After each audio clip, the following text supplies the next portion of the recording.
Il y a une puissance dans le nom de Jésus. Car le cheval est équipé pour le jour de la bataille, mais la délivrance vient de l'Éternel des armées. Vient de l'Éternel des armées. Shalom bien-aimés dans le Seigneur, soyez abondamment bénis ce matin. Aujourd'hui, le Seigneur m'a mis à cœur une grande pensée terrible. J'aimerais bien les partager avec vous. Vous savez pourquoi? Lorsqu'on prie pour votre vie, non, je vais particulariser cela sur moi. Si moi je prie pour vous et que les choses ne marchent pas, sachez que vous avez une vie qui ne commande pas la parole de Dieu. Sachez que vous avez une vie qui ne correspond pas à la parole de Dieu. Dans la maison, vous ne respectez pas les principes. Dans la maison, vous ne respectez pas les lois. Dans la maison, vous ne respectez pas les règles. Mais comment vous voulez vous en sortir? C'est impossible, bien-aimé dans le Seigneur. Si tu es enfant de Dieu, si tu es chrétien, écoute ceci et soumets-toi. Soumets-toi. Soumets-toi à ces principes, aux lois, aux règles. Et tout ira pour toi. Je suis un homme qui se consacre à Dieu, qui s'est consacré à Dieu depuis bas âge. Depuis le ventre de ma mère, les jours de ma naissance. On m'a mené à l'église.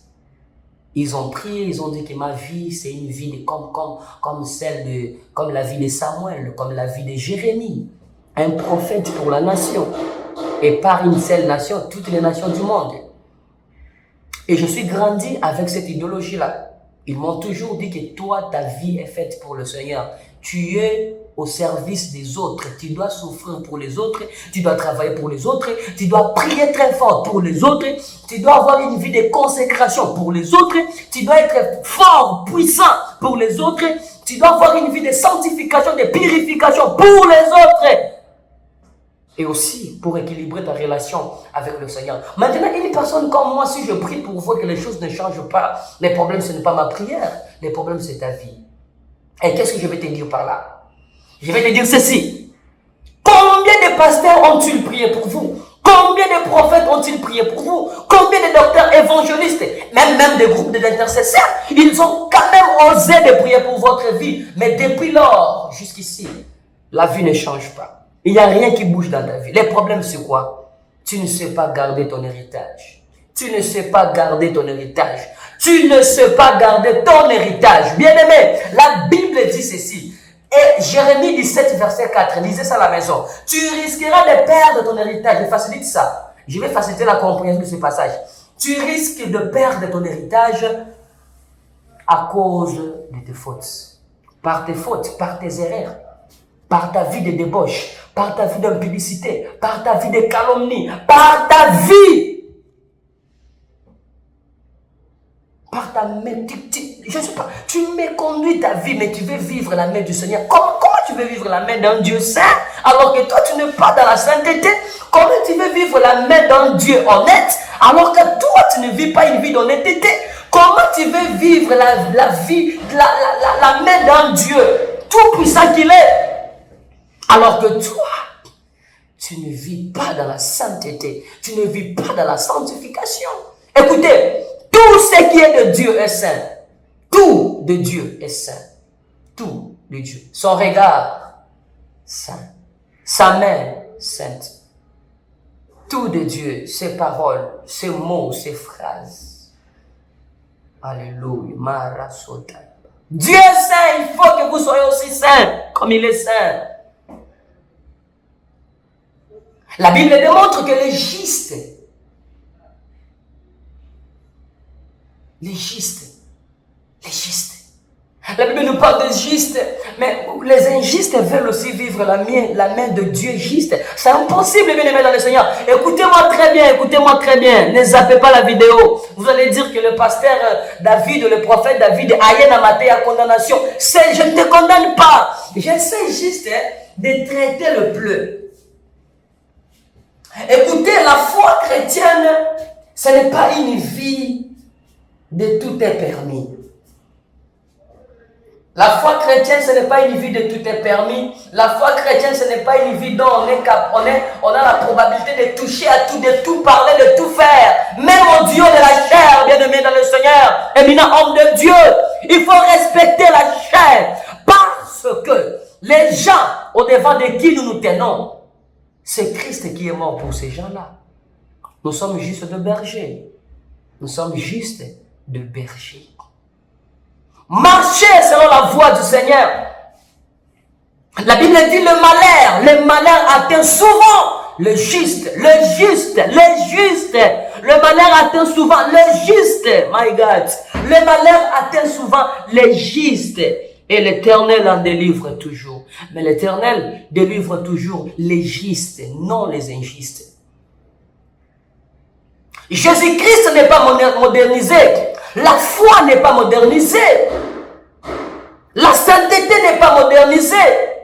C'est le monde qui est modernisé par la science et par la technologie. Mais pas Jésus, pas Jésus, pas Jésus, pas Jésus, pas Jésus, pas Jésus. Si à l'époque d'Abraham, au ciel, il n'y avait pas d'iPhone, ne me dis pas qu'aujourd'hui, au ciel, il y a l'iPhone. Non, ça, c'est les choses du monde. Et ça passera. Toutes ces choses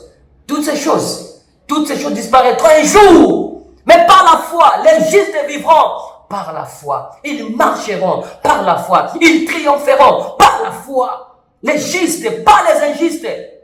Tu vis une vie de débauche, une vie d'impudicité, une vie de calomnie, une vie de non-respect aux dîmes, aux offrandes.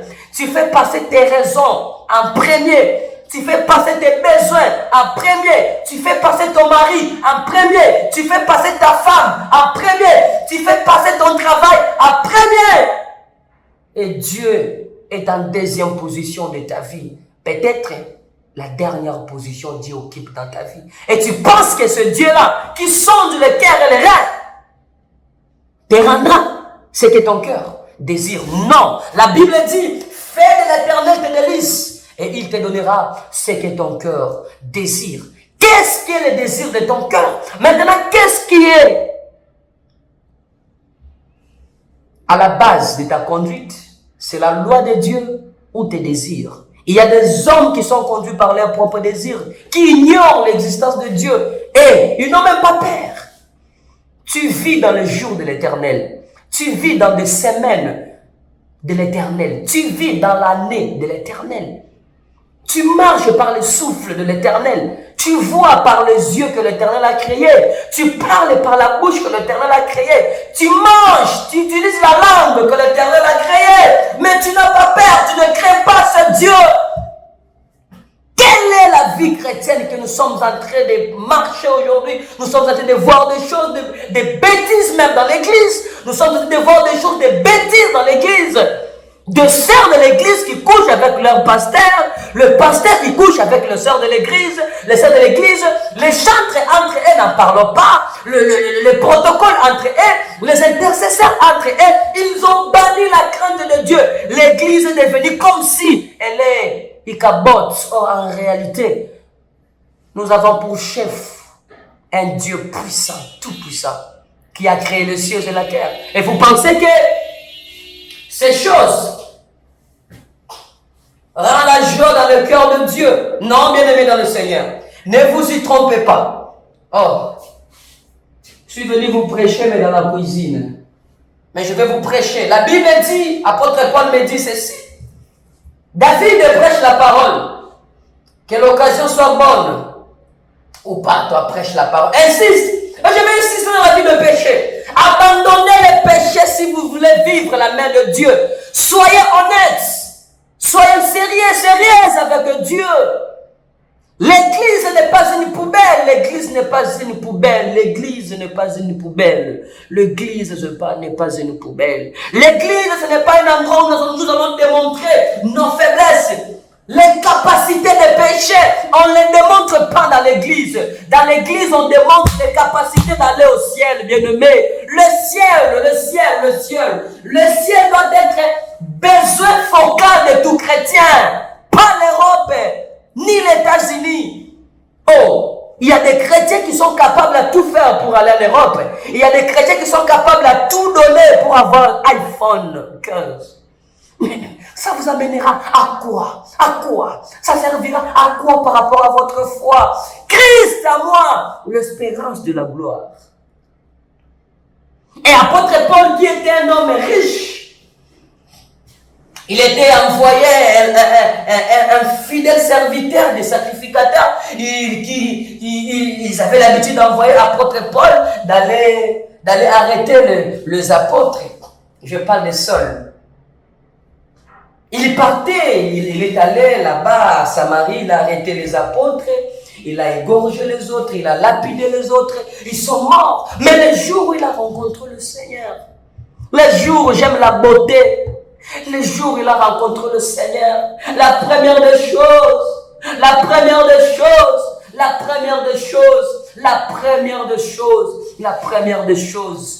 Paul a perdu les yeux, a perdu la vie. Lorsque tu rencontres le Seigneur, la première des choses à perdre, c'est la vie, les yeux. Car les yeux physiques te permettent de voir la convoitise de ce monde, te permet de toucher n'importe quoi. Mais lorsque tu rencontres le Seigneur, tu perds la vie, Et en perdant la vie, apôtre Paul dit, tout ce dont je voyais comme un gain, je le vois comme de la boue aujourd'hui. À cause de la connaissance du Christ, à cause de la connaissance de Jésus, bien aimé dans le Seigneur. Nzamba elengi.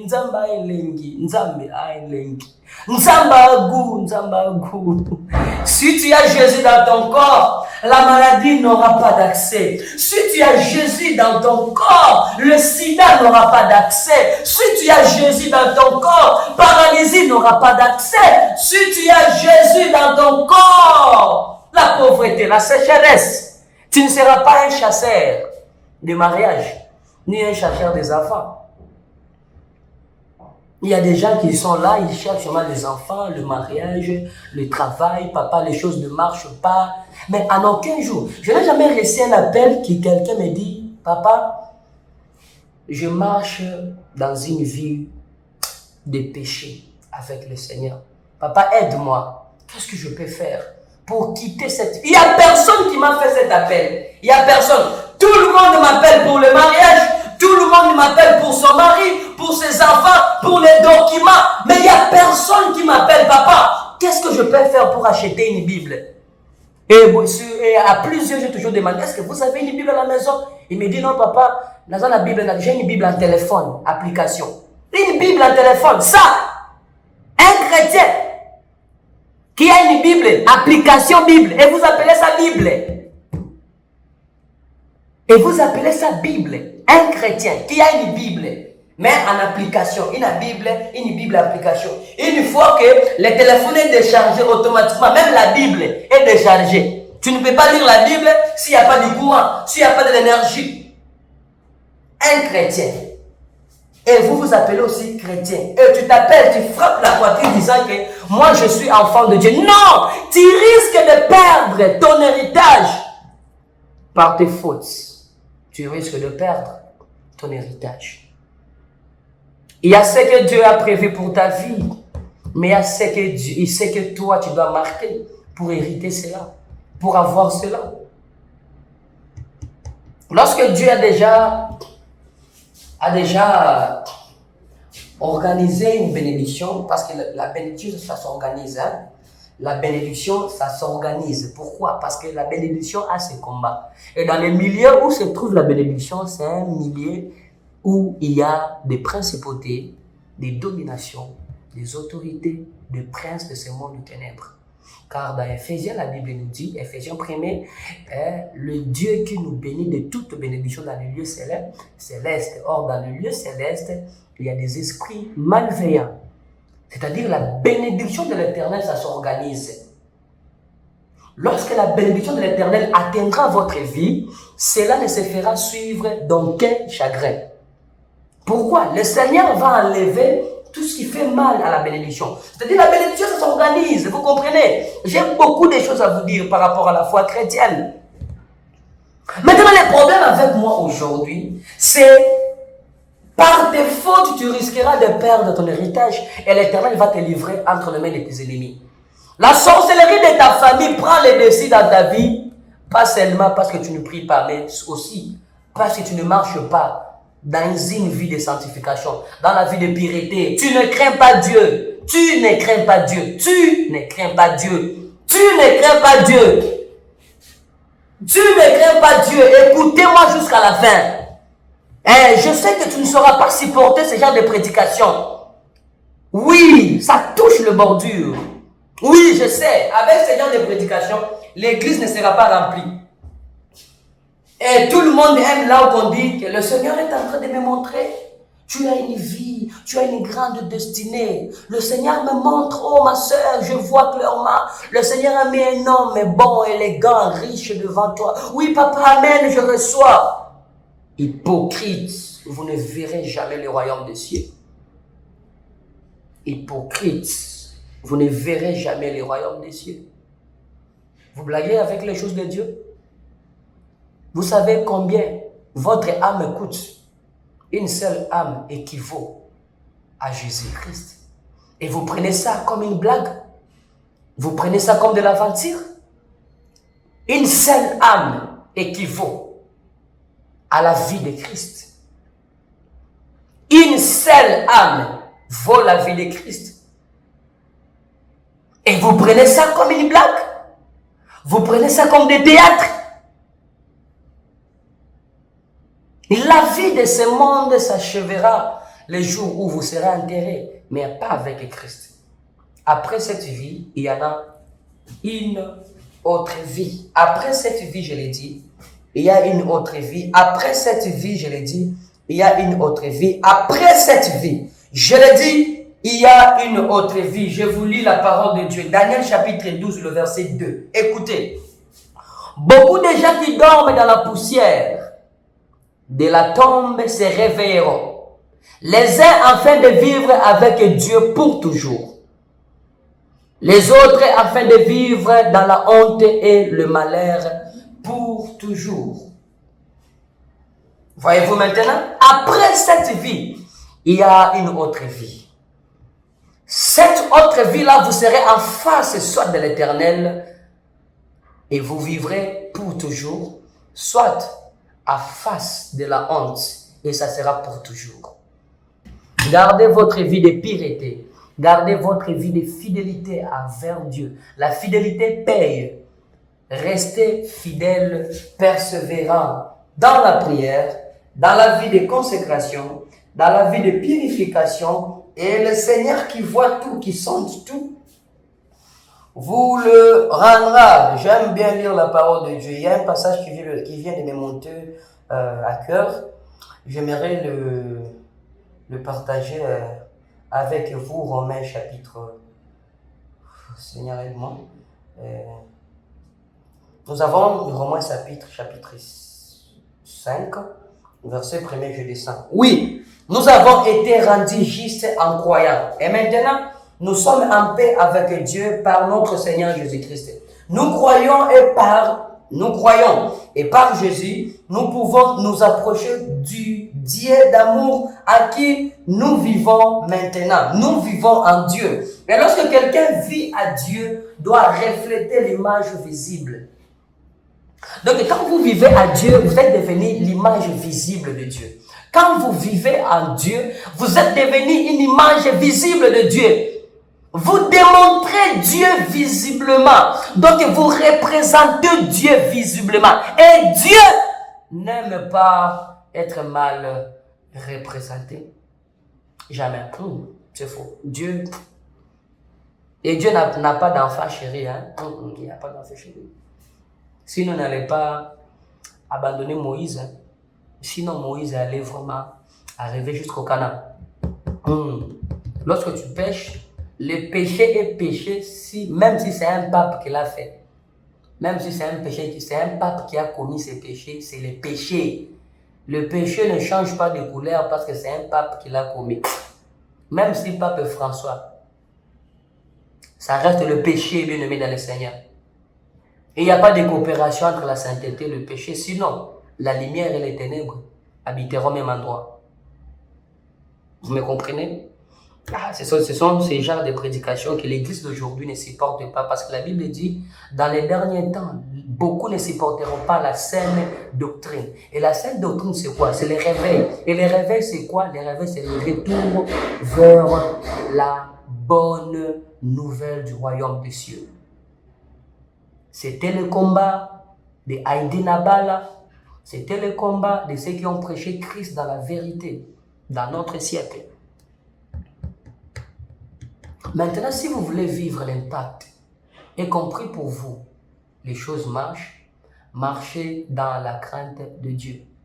Que tu sois pasteur, prophète, docteur de la loi, que tu sois celui qui a avalé la Bible et les rouleaux, si tu ne marches pas par rapport à la loi, aux principes, aux règles du Seigneur, tu n'avanceras pas. Tu mourras comme un chien. Oui. Même si toi, enfant de Dieu, tu ne respectes pas les choses de Dieu, la dîme, les offrandes, la sanctification, il y a des règles. Il y a des règles et des principes qui font la force d'une vie chrétienne. Vous comprenez? Craignez l'Éternel, votre Dieu. Et que Dieu vous donne ce grand cœur de marcher selon lui, de faire selon lui, de manger selon lui, de réveiller selon lui, de dormir selon lui, de vous habiller selon lui. De vous habiller, habille-toi selon le Seigneur. Oh! Ah mon Dieu! Tout le monde veut paraître au lieu d'être. Si tu veux toujours paraître au lieu d'être, tu risqueras de perdre les avantages d'être. Parce que tu apparais toujours. Que Dieu vous bénisse abondamment. C'était un message de la part du Seigneur. Que le Seigneur vous bénisse. Partagez ce message. Partagez-le avec vos frères, vos sœurs. Abonnez-vous dans notre nouvelle chaîne YouTube, David Campenge Officiel. C'est une chaîne qui va vraiment vous bénir nuit et jour. Nous serons au rendez-vous avec vous et n'oubliez pas de toucher à la cloche de notification afin que vous ayez à savoir si nous avons mis ou si nous avons publié une vidéo. Que Dieu vous bénisse.